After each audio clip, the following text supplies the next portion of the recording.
अरे तू पागल हो गई है जो बाहर सड़क पर पड़े हुए बच्चे को उठा कर ले आई।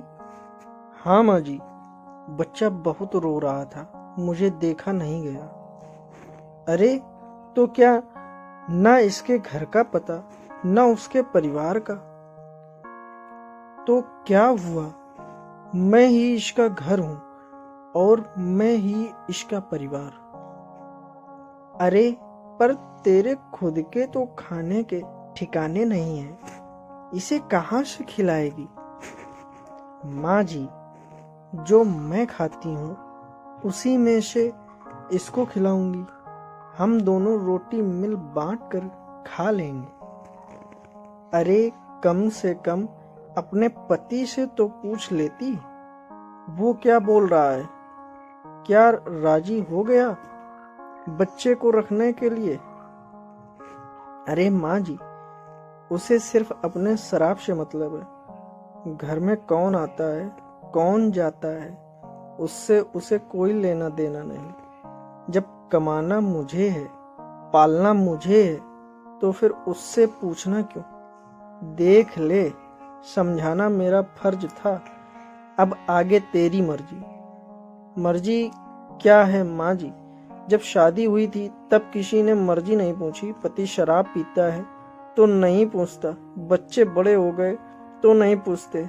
जब सब अपनी मर्जी करते हैं और थोड़ी मर्जी मैं भी कर लूं, और मेरी मर्जी यही है कि मैं इस बच्चे को माँ बन कर पालूं।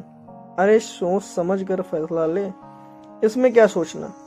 इस बच्चे की आंखों में जो प्रेम भरा है उसे तो देखिए। यह बच्चा तो प्रेम की भाषा के अलावा कुछ जानता ही नहीं। ऐसा कहकर उषा ताई ने बच्चे को अपनी गोद में ले लिया। उषा ताई 55 वर्षीय महिला हैं जो नीतू जी के यहाँ काम करती हैं।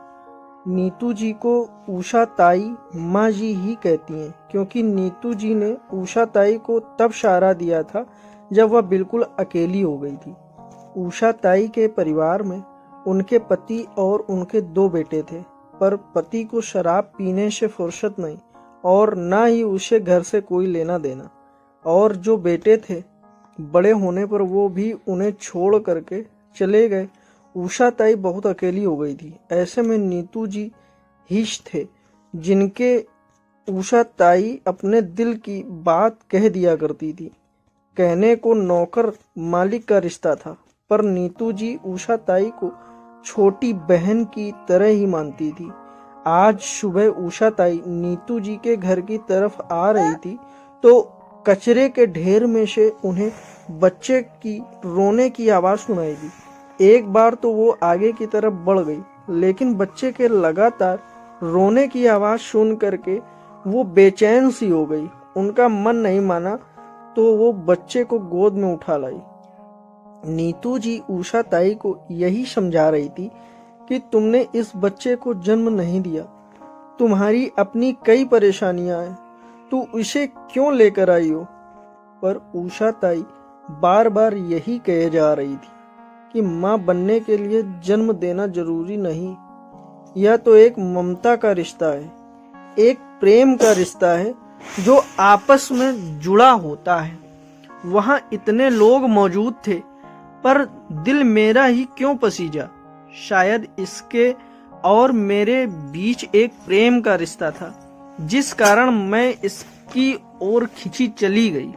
उषा ताई के चेहरे की चमक देख करके नीतू जी ने आगे कुछ कहना ठीक नहीं समझा।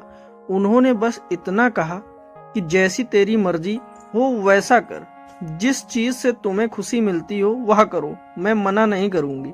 और नीतू जी ऐसा कहकर अंदर चली गई। जब वे बाहर आई तो उनके हाथ में छोटे बच्चों के कपड़े थे जो शायद उनके पोते के थे।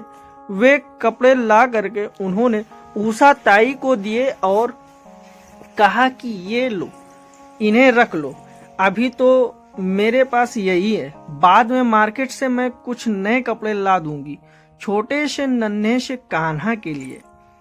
सही कहा है किसी ने कि प्रेम एक ऐसी डोर है जो हर किसी को अपनी ओर खींच लेती है। दोस्तों, चैनल पर अगर पहली बार आए हैं तो चैनल को सब्सक्राइब कर लें। और आपको यह वीडियो कैसा लगा है कमेंट में ज़रूर बताएं। अगर वीडियो अच्छा लगा है तो लाइक भी कर दें। धन्यवाद।